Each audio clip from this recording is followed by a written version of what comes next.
Well, Jared, this is a big one, man. The featured prelim of a pay-per-view against a former UFC champion. Talk to me about how you're feeling. Does it feel any different, any bigger for you? I'm just still fangirling inside. I get to fight Arlovski, so I'm like, oh my god, I get to fight the Pitbull. Outside of camp-wise, camp's been harder because I am fangirling way too hard. Like, I'm gonna beat his ass out of respect.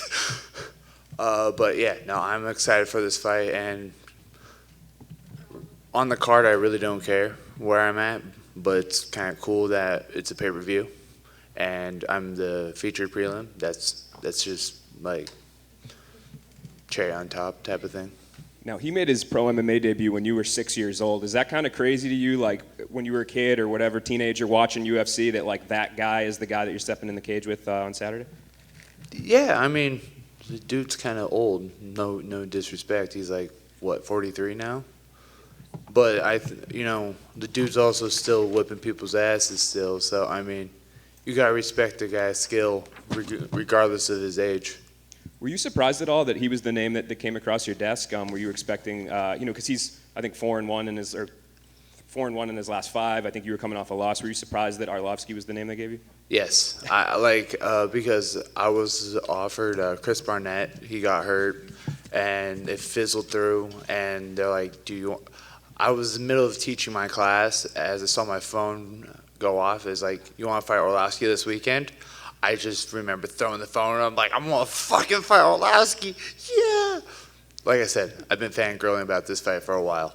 And from your end, you won on Contender Series, you lost your debut, you had the great fight against Justin Tafa next time around, then last time you lost. So how do you get how do you get consistency here? Is there something you've been able to pick out of those losses and improve on? Yeah, stop fighting wrestlers or people from Moldova.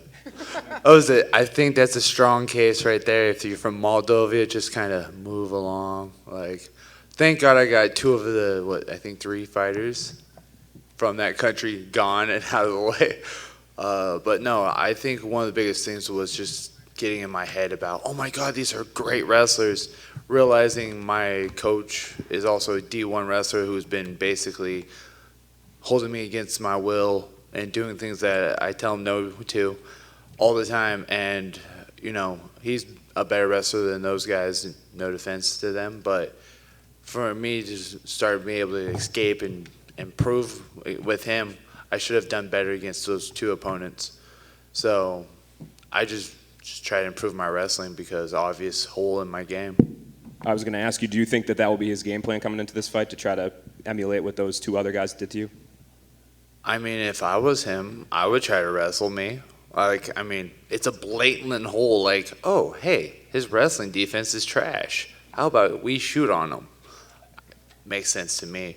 But if he wants to stand and punch me, by all means, I'm far better in the striking department than a lot of people give me credit for. Jared, right here. No. No to what?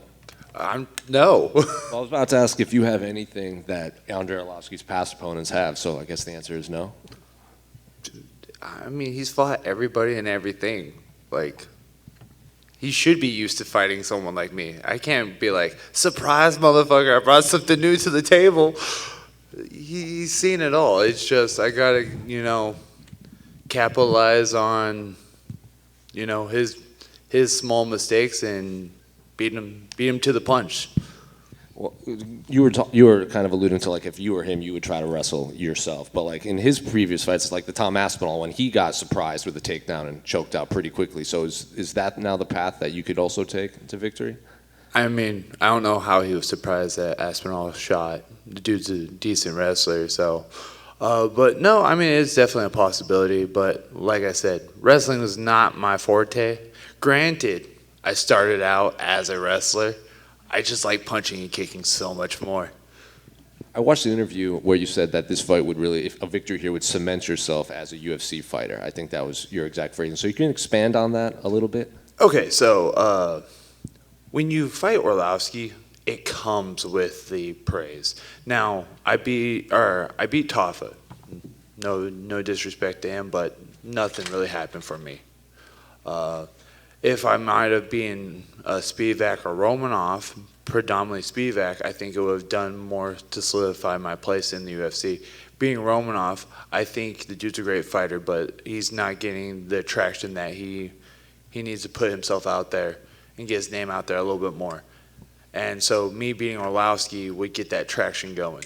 Are you still training at Dan Henderson's spot? Yes, so I train at Dan's, and I'm also training at Self-Made. How involved is Dan at that facility? He's there. I mean, the dude's also like 50 years old, and, you know, walking around in his cane. He's going to hit me for that joke.